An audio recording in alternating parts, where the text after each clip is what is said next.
Toda buena historia tiene villanos y héroes. Desde cómics hasta novelas, queremos siempre leer historias que terminen con un final feliz. Todas estas historias, aunque sean ficticias, tienen alguna base en la vida real. Se basan en el conflicto que existe entre el bien y el mal, se basan en nuestro anhelo de ver que se haga justicia. Es un anhelo que Dios mismo ha puesto en la humanidad. Queremos justicia, pero ¿qué si esa justicia es contra nosotros? ¿Realmente queremos que el bien prevalezca? ¿De qué lado estamos? Queremos pensar que estamos del lado correcto, pero ¿cómo podemos saberlo? Los buenos y los malos en la vida real.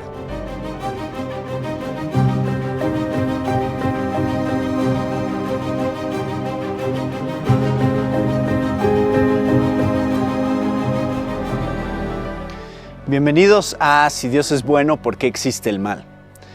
Ya hemos estado hablando en los episodios previos acerca de cómo es que el mal es controlado por Dios y tiene un propósito dentro de los planes de Dios.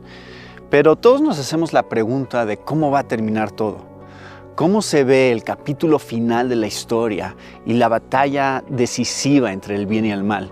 Y de eso se trata el libro de Apocalipsis. Vamos a ver eso juntos, vamos a ver qué nos dice la Biblia acerca de cómo se va a desarrollar la historia al final de los tiempos. Pero la pregunta más importante es, ¿dónde estaremos tú y yo? ¿De qué lado estaremos cuando esa batalla termine? Acompáñenme.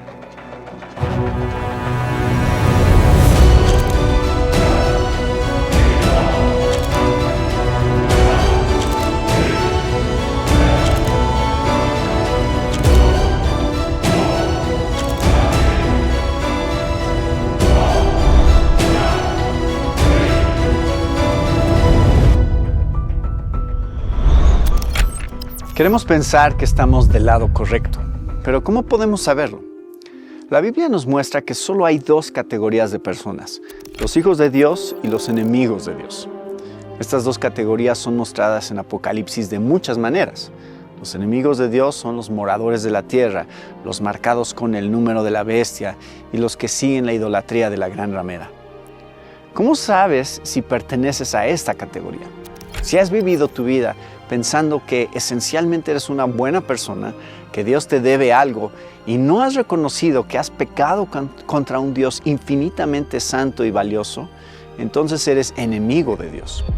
Si crees que este mundo material y esta vida es todo lo que hay, si el ser humano está al centro de todo y no tiene que rendir cuentas a un creador, entonces eres enemigo de Dios. Si solo estás viviendo para ganar más dinero y para tener más cosas, o si la vida solo se trata de cosas que son temporales y pasajeras, como tu apariencia, tu salud, tus pasatiempos, tus amigos y familia, entonces eres enemigo de Dios. Apocalipsis también describe una segunda categoría en la humanidad, los hijos de Dios. Son llamados los santos, el templo, los dos testigos, los 144,000, la mujer en el desierto, la esposa y la ciudad celestial. Estos son aquellos que originalmente también eran enemigos de Dios, pero fueron adoptados a la familia de Dios por medio de la fe. Son los que han visto el sacrificio de Jesús como el tesoro más grande que han descubierto y han venido delante de Dios pidiendo perdón en arrepentimiento. El gozo de pertenecer a esta familia es el privilegio más grande y la razón por la que estamos dispuestos a morir por la convicción de que Cristo es el Señor. Si anhelamos que Dios muestre su justicia, más vale que estemos en la categoría de los salvos. De otra forma, el juicio final será un momento de gran temor y castigo. A diferencia de los conflictos entre héroes y villanos que leemos comúnmente, en donde ambos tienen un poder similar y el bien triunfa a pesar de muchas veces estar en desventaja, en la Biblia encontramos que el poder del mal no tiene comparación con el poder del bien infinito, el poder de Dios. Su poder triunfa de una manera decisiva contra los poderes de un mundo que al final de los tiempos será conformado por gobiernos guiados por Satanás y las dos bestias.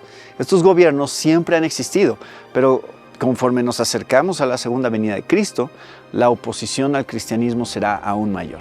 El capítulo final de la historia, la batalla final entre el bien y el mal, ya ha sido escrito. El sexto ángel derramó su copa sobre el río Éufrates y sus aguas se secaron para que fuera preparado el camino para los reyes de Oriente. Y vi salir de la boca del dragón, de la boca de la bestia y de la boca del falso profeta 3 espíritus inmundos semejantes a ranas. Pues son espíritus de demonios que hacen señales, los cuales van a los reyes de todo el mundo a reunirlos para la batalla del gran día del Dios Todopoderoso. Estén alerta, vengo como ladrón. Bienaventurado el que vela y guarda sus ropas, no sea que ande desnudo y vean su vergüenza. Entonces los reunieron en el lugar que en hebreo se llama Armagedón. Eso es Apocalipsis 16, 12 al 16. Entonces vi la bestia, a los reyes de la tierra y a sus ejércitos reunidos para hacer guerra contra aquel que iba montado en el caballo blanco y contra su ejército. Y la bestia fue apresada junto con el falso profeta que hacía señales en su presencia, con los cuales engañaba a los que habían recibido la marca de la bestia y a los que adoraban su imagen. Los 2 fueron arrojados vivos al lago de fuego que arde con azufre. Los demás fueron muertos con la espada que salía de la boca de aquel que montaba el caballo, y todas las aves se saciaron de sus carnes. Apocalipsis 19, 19 al 21. Cuando los 1000 años se cumplan, Satanás será soltado de su prisión y saldrá a engañar a las naciones que están en los 4 extremos de la tierra, a Gog y a Magog, a fin de reunirlas para la batalla. El número de ellas es como la arena del mar, y subieron sobre la anchura de la tierra, rodearon el campamento de los santos y la ciudad amada, pero descendió fuego del cielo y los devoró, y el diablo que los engañaba fue arrojado al lago de fuego y azufre, donde también están la bestia y el falso profeta, y serán atormentados día y noche por los siglos de los siglos. Eso es Apocalipsis 20, 7 al 10. Todos estos pasajes muestran que Dios siempre gana. El destino final y el juicio sobre todos los enemigos de Dios ya han sido establecidos. Y aunque por el momento parezca que las cosas están fuera de control y sin la dirección de un Dios soberano, el tiempo mostrará que todos los eventos en la vida de los cristianos apuntaban hacia algo mejor.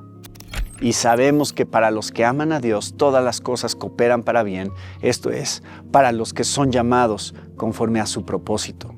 Romanos 8:28. En Hechos 12 leemos la historia de Herodes, un enemigo de Dios y de su iglesia. Al principio del capítulo, Jacobo es asesinado, Pedro es puesto en la cárcel y la iglesia ora por él sin saber lo que va a pasar.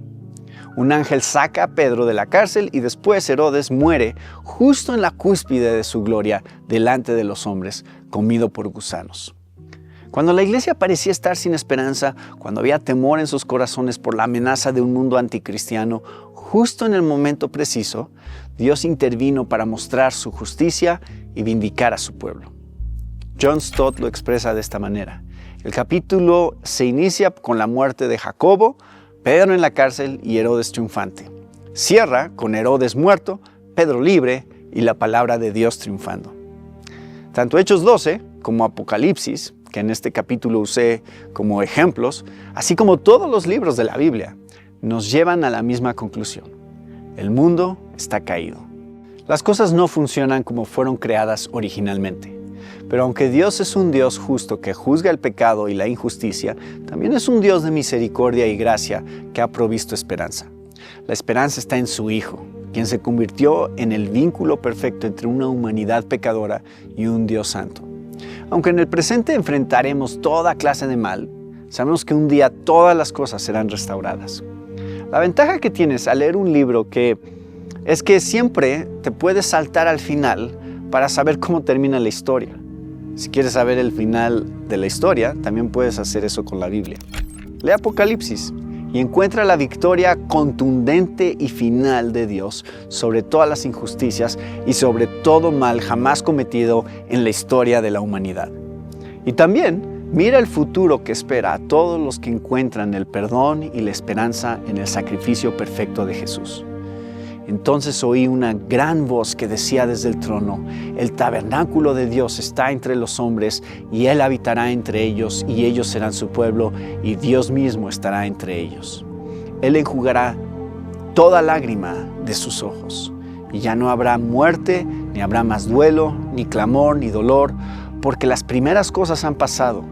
El que está sentado en el trono dijo: yo hago nuevas todas las cosas. Y añadió: escribe, porque estas palabras son fieles y verdaderas. También me dijo: hecho está, yo soy el Alfa y la Omega, el principio y el fin. Al que tiene sed, yo le daré gratuitamente de la fuente del agua de la vida. El vencedor heredará estas cosas, y yo seré su Dios, y él será mi hijo. Pero los cobardes, incrédulos, abominables, asesinos, inmorales, hechiceros, idólatras y todos los mentirosos tendrán su herencia en el lago que arde con fuego y azufre, que es la muerte segunda. Apocalipsis 21, 3 al 8. ¿Qué esperas para poner toda tu confianza y esperanza en lo que Jesús ya ha hecho por ti y te está ofreciendo hoy? Gracias por acompañarnos. Nos vemos en el próximo y último episodio.